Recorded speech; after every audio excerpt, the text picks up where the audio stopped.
বাপের বাড়ি তো বেশ কটা দিন কাটিয়ে দিলাম। তাতে করে ভাবলাম যে মন, শরীর সব কিছু চাঙ্গা হয়ে যাবে। এবার থেকে বাড়ির কাজকর্ম এমনকি ভিল স্টোরি রান্নাবান্নাগুলো বেশ এনার্জি সহকারে করতে পারবো। কিন্তু তা নয়, অপোজিট হলো। আস্তে আস্তেই আরও শরীরটা খারাপ হয়ে উঠলো। ওখানে তো ডাক্তার দেখালাম, তাতে তো সারলই না। ওষুধও খেয়েছি, ওষুধ সঙ্গে নিয়ে এসেছি, কোনো কিছুতেই আর কমছে না। তাই আজকে জোর করে আমাকে ডাক্তার কাছে নিয়ে যাচ্ছে। আর সকাল থেকে তো উঠতেই পারছিলাম না, এত সর্দি হচ্ছে বা নাকে কথা হচ্ছে তো, আর নাক মাথা পুরো জ্বলে যাচ্ছে। তারপরে দেখলাম না, বাড়াবাড়ি হয়ে গেলে তখন আর উপায় থাকবে না। আর কুট্টুস তো ছোটো আছে, আমার শরীর খারাপ হলে ওর আরও বেশি সমস্যা হবে। তাই বারবার এসে আমাকে জিজ্ঞাসা করছে, মাম্মাম তোমার কি খুব শরীর খারাপ লাগছে, কষ্ট হচ্ছে, তুমি শুয়ে থাকো, এভাবে বলছে। কেমন লাগে বলো তো বাচ্চা ছেলে যদি এভাবে কথা বলে। আর হ্যাঁ, তোমাদের একটা কথা বলি, এখন যে আমি ভয়েস ওভার দিচ্ছি এতে করে তোমাদের মনে হতে পারে যে ঠান্ডা লেগে তো নেই, কারণ এই ভিডিওটা অনেক পরে যাচ্ছে। আমি যখন বাপের বাড়ি থেকে এসেছিলাম তখন কিন্তু আমার ঠান্ডা লেগেছিল এবং তখন পুরোপুরি নাকে কথা হয়েছিল। এবং ভেল স্টোরি রান্নাবান্না তখন যারা দেখেছো তারা তো নিশ্চয়ই বুঝতে পেরেছো যে আমার ঠান্ডা লেগেছিল কেমন। তোমরা অনেকে আমাকে আবার কমেন্ট করেও বলেছিলে। তো যাই হোক, এখন আমরা ডাক্তারের চেম্বারে পৌঁছে গেলাম। আর দুপুরবেলা তো সেই জন্য পেশেন্টও কম আছে, 3-4 জনের পর আমার নাম আছে। আর উনি কিন্তু সেই সকাল থেকে 4টে অবধি পেশেন্ট দেখে। আর হ্যাঁ, ডাক্তারের নাম নিশ্চয়ই দেখতে পাচ্ছ, ওই যে ডক্টর বাসুদেব মণ্ডল। আর এই চাম্পাহাটির মধ্যে কিন্তু অনেক পুরনো ডাক্তার। আর আমার অবস্থা দেখো, আমি একটুখানি যে বাইকে এলাম তাতেই আমার শরীর এত খারাপ করছে, মানে মাথা টাথা ঘুরছে, বুঝতেই পারছি না। সেজন্য এখানে বেঞ্চ পাতা ছিল, শুয়ে পড়েছি। তো তার মাঝে কখন তোমাদের দাদাভাই এই যে ভিডিওটা করেছে আমি জানি না, পরে দেখতে পেলাম এবং তোমাদের সাথেও শেয়ার করছি। আর কুট্টুস তো মাঝে মাঝে এসে আমার মাথায় হাত বোলাচ্ছে, মাম্মাম তোমার কি খুব কষ্ট হচ্ছে বলে মাথায় হাত বুলিয়ে দিচ্ছে। আর বাবা বলছে আরও বেশি বেশি করে মাথায় হাত বুলাচ্ছে আর মন খারাপ করছে। তো ডাক্তার দেখানো হয়ে গেছে। ডাক্তার বললো যে এটা অ্যালার্জি থেকে হয়েছে, আর কিছুটা বঙ্কাইটিস যেমন হয় না, ঠিক তেমনই হয়েছে। তো আস্তে আস্তে ওষুধ খেলে ঠিক হয়ে যাবে, তবে ধুলো ধোঁয়া থেকে একটুখানি এড়িয়ে যেতে হবে। আর সত্যি কথা কি, ধুলো হলে বা ধোঁয়া হলে না আমি একদমই থাকতে পারি না, খুব কষ্ট হয়। আর আমার কাজটা এমনই যে প্রত্যেক দিন কিন্তু ধোঁয়া খেয়েই রান্না করতে হয়, তো কিছু করার নেই। তবে শুনেছি প্রাণায়াম করলে নাকি অনেকটাই এই রোগটা থেকে রিমুভ পাওয়া যায়। চেষ্টা করব এবার থেকে সকাল সন্ধ্যা প্রাণায়াম করা, দেখা যাক কতটা কি হয়। তো ডাক্তার দেখানোর পর ওষুধ কিনে তারপর আমরা চলে এলাম চাম্পাহাটিতে, টেস্ট অ্যান্ড বাইটে। এখানে কেকটা কিন্তু দারুণ খেতে হয়। এর আগেও কিন্তু অনেকবার কেক কিনেছি, আর যখনই তোমাদের দাদাভাইকে কেক কিনতে বলি তখন কিন্তু এখানেই আসতে বলি। আর হ্যাঁ, কেন কেক কিনবো সেটা জানতে হলে অবশ্যই কিন্তু নেক্সট ব্লগটা দেখতে হবে। তো চলো কেকটা কিনে নিই। আর এখানে কিন্তু বেশ অনেক ধরনের কেক রয়েছে, তবে তোমরা যদি আগে থেকে অর্ডার দাও তাহলে কিন্তু আরও বেশ সুন্দর সুন্দর তোমরা যেরকম বলবে তেমনভাবেই কিন্তু কেকটা বানিয়ে দেয়। আর আগে থেকে যেহেতু অর্ডার দেওয়া নেই সেই জন্য কিন্তু যা আছে তার থেকেই পছন্দ করে নিয়ে চলে যাব। আর এখানে আমি রেড কালারের যে কেকটা দেখেছি সেই কেকটা কিন্তু বেশি ভালো লেগেছিল, তবে আমি ওটা নিইনি। আর রেড কালারের যে জেলি মতো থাকে তো ওটা খেতে অসম্ভব সুন্দর হয়। চকলেট যারা পছন্দ করে তারা তো খায়, তবে আমার জন্য একটু তিতো তিতো লাগে, চকলেটটা খুব একটা আমার পছন্দ নয়। তো শেষমেশ আমার যেটা পছন্দ আর তোমাদের দাদাভাই যেটা পছন্দ সেই হিসাবে একটা কেক নিলাম। তবে এখানে আমি কোন কেকটা নিয়েছি সেটা আর ভালোভাবে কিন্তু বোঝা যাচ্ছে না, তবে নেক্সট ব্লগে অবশ্যই ভালোভাবে দেখিয়ে দেবো তোমাদের কেকটাকে। তো এদিকে কুট্টুসের আবার খিদে পেয়ে গেছে, তাই এখানে ভ্যারাইটিস কেক দেখে ও কোনটা খাবে সেইটা নিয়ে ওর কনফিউশন। তাই মামামের কাছে এসে বারবার জিজ্ঞাসা করছে, মামাম কোন কেকটা খাবো। তো দেখো এখানে এত সুন্দর সুন্দর কেক রয়েছে যে কোনটা ছেড়ে কোনটা নিই এটা ভাবতে ভাবতে শেষে একটা স্ট্রবেরি জেলি দেওয়া কেক দেখলাম, সেটা বেশ সুন্দর আর খেতে অবশ্যই ভালো লাগবে সেই হিসাবেই নিয়েছি।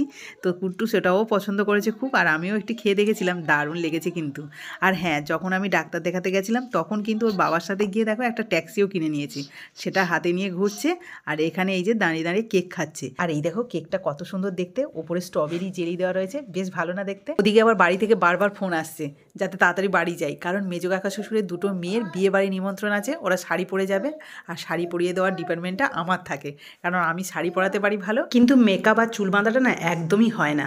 আমার ছোটো ননদ কিন্তু খুব সুন্দরভাবে চুল বেঁধে দেয় আর আমি ওই শাড়িটা ভালোভাবে পরিয়ে দিই। তাই তাড়াতাড়ি করে কিন্তু এই যে কেকের দোকান থেকে বেরিয়ে মিষ্টির দোকানে এলাম, কারণ টক দই নেব বলে। এই যে ঠান্ডা লেগেছে, ভাবছি যে ঠান্ডা গরম থেকে হয়তো হয়েছে, একটু টক দই খেলে মনে হয় ভালো হবে। ডাবও খুঁজছিলাম কিন্তু এই সময় ডাব নেই দেখে একটু টক দই কিনছি। দইটা কিনে রাস্তায় দেখলাম টাটকা সবজি বিক্রি হচ্ছে, তাই 2-4টে সবজি হাতের কাছে যা পেয়েছি নিয়ে ছুটেছি। আর কোথাও দাঁড়ানোর মতো সময় নেই, ওরা বলেছে 4টে থেকে আমাকে মানে শাড়ি পরাতে হবে, কিন্তু সেখানে প্রায় 5:30 বাজে আর আমার যেতে যেতে প্রায় 6টা বাজবে। তাই ওদেরকে ফোন করে বলেছি মানে সেজে গুজে থাকতে, আমি গিয়ে জাস্ট শাড়িটা পরাবো। তো তারপরে দেখো এসে আর মানে জামা টামাও চেঞ্জ করে নিই সঙ্গে সঙ্গে। এই যে ছোটোটাকে শাড়ি পরালাম প্রথমে, আর এই যে শাড়ি পরে দিলাম 8 পৌরো মতো করে। কেমন লেগেছে অবশ্যই কমেন্টে জানাবে। ছোটো ননদ আগে থেকেই সেজে গুজে ছিল, শুধুমাত্র শাড়িটা পরিয়ে দিলাম। আর এদিকে দেখো মেজো ননদের চুল টুল কিছুই বাঁধা হয়নি, সেই জন্য কিন্তু ওর চুলটা আগে বেঁধে দিচ্ছে, তবে ছোটোর কিন্তু পুরোপুরি রেডি। আর এই দেখো চুল বাঁধাটা কত সুন্দরভাবে বাঁধছে, আমি না একদমই পারি না, এই সব সুন্দর করে খোঁপা বাঁধা বা এমনি একটু সাইড করে চুল বাঁধা, ওটা আমি যখন কোথাও বেরোই তখন কিন্তু এই আমার ছোটো ননদই বেঁধে দেয়।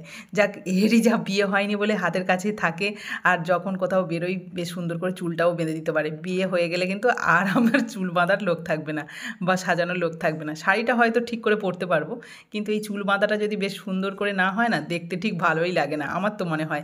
তবে কিছুদিন আগে যখন আমার ছেলের বিয়েতে গেছিলাম, মানে কার্তিক ছেলের বিয়েতে গেছিলাম, চুলটা এত সুন্দর করে বেঁধে দিয়েছিল যে সবাই কিন্তু আমাকে জিজ্ঞাসা করেছে চুলটা কে বেঁধে দিয়েছে, দারুণ হয়েছে। তোমরাও নিশ্চয়ই দেখেছিলে, আর যারা দেখোনি অবশ্যই কিন্তু ব্লগটা দেখো, আশা করি তোমাদেরও ভালো লাগবে। তো এখানে দেখো ফাইনাল চুলটা কিন্তু বাঁধাই হয়ে গেল, আর কত বড় খোঁপাটা হচ্ছে দেখো, দারুণ না? অল্প চুল থাকলেও কিন্তু বোঝাই যাবে না। আর এইটা কিন্তু বিয়ের সময় এইভাবে খোঁপা করা হয়। আমার বিয়ের সময়ও আমার একটা বান্ধবী কিন্তু এরকম করেই খোঁপাটা বেঁধে দিয়েছিল, বেশ ভালোই হয়। আর এই যে মেজো কাকা শ্বশুরের ছোটো মেয়ে কিন্তু মেজো মেয়ের চুল বেঁধে দিচ্ছে। ওই যে তোমাদের বলেছিলাম না, ছোটো মেয়ে কিন্তু সুন্দর চুল বাঁধতে পারে, সাজাতেও পারে ভালো। আর দেখো আমার ছোটো ননদের চুলটা কিন্তু ও নিজেই বেঁধেছে, কাউকে বেঁধে দিতে হয়নি, আর খুব সুন্দর করে বাঁধে, মানে দেখলে বুঝতেই পারবে না যে পার্লার থেকে বেঁধে এসছে না নিজে বেঁধেছে। তো সত্যিই ভালো লাগছে। আর চুলে কিন্তু খুব সুন্দর করে ফুলও দিয়ে দিয়েছে, ওটা আমি লাগিয়ে দিয়েছি অবশ্য। আর শাড়িটার সাথে কিন্তু দারুণ লাগছে। এবার দুজনের একটা আমি সুন্দর করে ছবি তুলবো। তো তার আগে এই যে মেজো ননদের একটুখানি ভালোভাবে ফাইনাল লুকটা তোমাদের শেয়ার করছি। আর কত সুন্দর খোঁপাটা হয়েছে দেখলে তো, আর ফুলটাও দেওয়া রয়েছে, অপূর্ব লাগছে কিন্তু শাড়ির সাথে একদম পারফেক্টভাবে ম্যাচ হয়েছে, কানের গলার সব কিছু। দুজনের সাজুগুজু কমপ্লিট হয়ে যেতে একসাথে কিন্তু এই যে ভিডিওটা তুলছি, আর কত সুন্দর লাগছে দেখো, দুজনকেই যেন মা লক্ষ্মীর মতোই লাগছে। আমি বলছি আমাদের বাড়িতে মা লক্ষ্মী যেন দাঁড়িয়ে আছে, সত্যি তাই নয় কি? আচ্ছা, তোমরাই কমেন্ট করে জানিয়ে তো দুই বোনকে কেমন লাগছে। তো দুজনকে রেডি করে উঠতে প্রায় 7:30 থেকে 8টা বেজে গেছিলো। তাই মাঝখানে কিন্তু তোমাদের দাদাভাই আমাকে জল ওষুধ সব কিছু খাইয়ে গেছে, তারপরেই কিন্তু আমি কাজটা করতে পেরেছি, না হলে করতে পারছিলাম না, এতটাই কষ্ট হচ্ছিল। তো চলো আজকের ব্লগটা এই পর্যন্ত। তোমাদের কেমন লাগলো কমেন্টে জানিও, আর ভালো লাগলে প্লিজ একটা লাইক করে দিও, আর চ্যানেলটাকে সাবস্ক্রাইব করে নেক্সট ভিডিওর জন্য ওয়েট করো।